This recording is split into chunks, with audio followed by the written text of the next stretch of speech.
갈라디아서 6장 1절에서 10절 말씀. 교회 형제자매가 죄에 빠져 넘어지고 타락한 상태가 될 때에 우리는 어떻게 해야 될까요? 여기에 대한 바울의 몇 가지 답이 있는데요. 1절 말씀, 형제들아 사람이 만일 무슨 범죄한 일이 드러나거든 신령한 너희는 온유한 심령으로 그러한 자를 바로잡고 너 자신을 살펴보아 너희도 시험을 받을까 두려워하라. 교회에서 죄를 짓고 범죄한 일을 행할 때 우리는 그냥 무시하고 모른 척하고 넘어가는 것만이 대수가 아닙니다. 오늘 분명히 온유한 심령으로 그런 자를 바로 잡으라고 권면합니다. 여러분, 우리가 주변의 신앙의 삶, 믿음의 삶을 바르게 하지 못할 때 우리는 온유한 심령으로 찾아가서 그를 바르게 세워주는 교훈과 책망과 바르게 함도 꼭 필요한 겁니다. 사랑이라고 덮어주고 감싸는 것 아니라 온유한 심령으로 사랑의 마음으로 바로 잡아주는 것 필요하죠.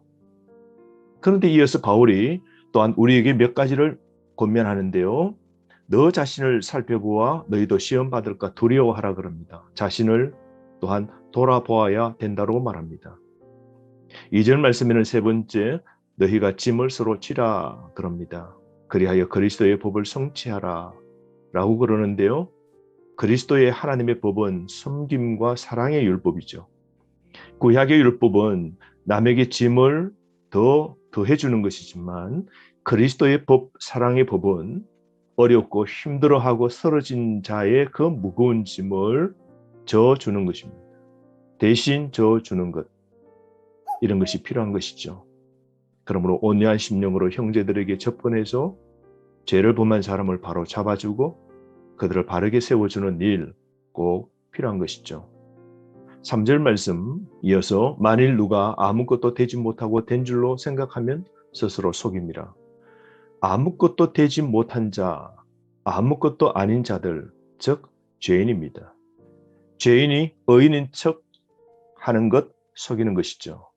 그러므로 자신의 일을 살펴보아야 됩니다. 내 행위, 내 행동 방식이 어떤지 우리는 잘 살펴볼 필요가 있는 것입니다. 그래서 4절 말씀 각각 자기의 일을 살피라, 점검하라 분명히 말씀하고 있죠. 또한 이어서 5절 말씀 각각 자기의 짐을 질 것이라. 무슨 뜻입니까? 자기의 책임을 깨달아야 된다는 겁니다. 그러므로 여러분, 남을 바로 세워줄 때에 세워줄 권위가 어디로부터 나옵니까? 자신이 바르게 서 있을 때입니다.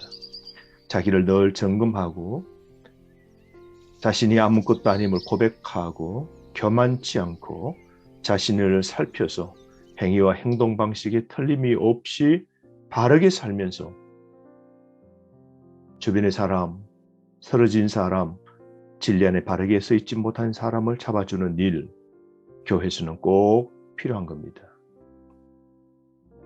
이어 6절부터 10절까지는 성령을 따라 선을 행하라고 말씀하는데요. 6절 말씀, 가르침을 받는 자는 말씀을 가르치는 자와 모든 좋은 것을 함께 하라. 함께 하라는 것은 나누라라고 말씀하고 있는 겁니다. 가르치는 자를 선대하라는 것이죠.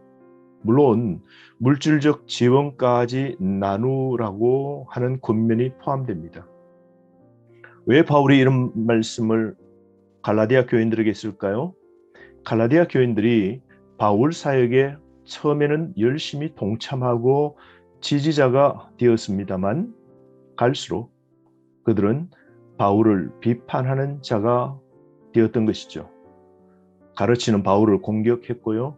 바울에게 배우지 않게 되고 가르치는 자의 경고의 말을 듣지 않았던 겁니다. 사역에 동참하지 않으려고 그러고 다른 이들로 하여금 스승에게 배우도록 장려하지도 않는 슬픈 현상이 교회 안에 있었던 겁니다. 여러분, 가르치는 자만큼 중요한 사람이 없지 않습니까? 교회 안에서 가르치는 자와 배우는 자의 관계가 무척 중요합니다. 사역자는 하나님께서 세우신 선생입니다. 배우는 학생이 해야 할 책임이 무엇일까요? 그의 사역에 동참하는 겁니다. 말씀 가르침을 받는 것이고 때론 재정적 지원도 하는 겁니다. 뿐만 아니라 가르치는 자를 기회 있을 때마다 섬기는 것, 이건 교회에서 꼭 필요하다 권면하죠. 특별히 바울이 하나님의 복음을 가르치는 자로, 순회 사역자로 아시아와 로마 제국 전역을 다녔지 않습니까? 그때 바울에게 가르침 받는 자들, 교회들마다 많이 있었습니다. 그들이 가르치는 바울과 올바른 교사들을 향하여 어떤 마음, 태도를 가져야 되는지 오늘 말씀하고 있는 것이죠. 특별히 7절 말씀, 사람이 무엇으로 심든지 그대로 거두리라 그럽니다. 우리가 하는 행위 하나가 반드시 훗날 거두게 된다라고 말씀합니다. 선을 심고 의를 심고 진리를 심고 그런 삶을 살 때 반드시 우리에게는 유익된 것을 훗날 열매로 거두게 됩니다. 8절 말씀 보세요. 자기의 육체를 위하여 심는 자는 육체로부터 썩어질 것을 거두고 라고 그랬습니다. 자기 만족을 위한 삶을 살고 자기가 좋아하는 대로 예배하고 신앙생활하는 사람, 재물 세상 것에만 축적하고 나누어 쓸 줄 모르는 사람, 세상에서 악을 행하는 이런 육체를 위하여 심는 자는 반드시 종말에 하나님의 심판으로 모든 걸 잃게 될 겁니다. 성령을 따라 육체의 일을 삼가하며 사는 것이 꼭 필요한 것이죠. 그러므로 여러분, 우리는 성령을 위하여 심는 자가 되어야 됩니다. 그래서 교회에서 바른 삶, 거룩한 삶, 헌신의 삶, 따르는 삶, 그리고 지도자를 존경하는 삶, 이런 것들이 다 성령을 위하여 심는 일이 되는 것이죠. 9절 말씀, 우리가 선을 행하되 낙심하지 말지니 포기하지 아니하면 때가 이름에 거두리라 말씀합니다. 선을 행하되 절대로 낙심하지 말랍니다. 좋은 일 할 때 그 일에서 중단하거나 게을러지거나 유혹에 빠지거나 물러섬이 없어야 되는 것이죠. 그러면 반드시 때가 이름에 거둔답니다.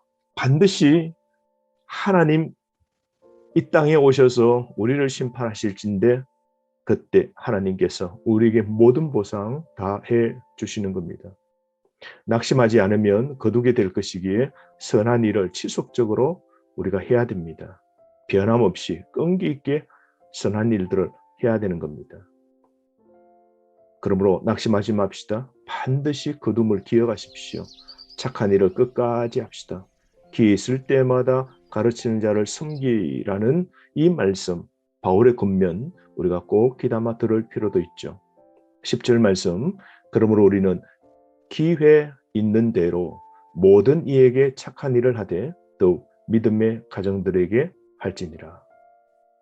기회 있을 때에 우리는 선행의 일을 해야 됩니다. 기회가 영원히 주어지는 것 아니죠. 오늘만이 우리의 기회입니다. 내일 일은 우리가 정말 모르는 것이죠. 그리고 모든 이에게 착한 일을 하는 것도 중요하지만 또한 더욱 믿음의 가정들에게 하랍니다. 고난당한 가정, 기억하고 챙기는 일들도 꼭 필요한 겁니다. 그러므로 여러분, 오늘 하루의 삶도 거룩하게 살아갑시다. 나만을 위한 삶이 아닌 이웃을 위한 삶, 남을 바르게 세워주는 삶 위에서 내가 거룩하게 삶을 살아갈 필요도 있고 내 자신을 오늘도 잘 살펴봅시다. 그래서 육체를 위하여 심는 자가 아닌 오늘도 성령을 위하여 심는 그런 복 있는 인생 되기를 바랍니다.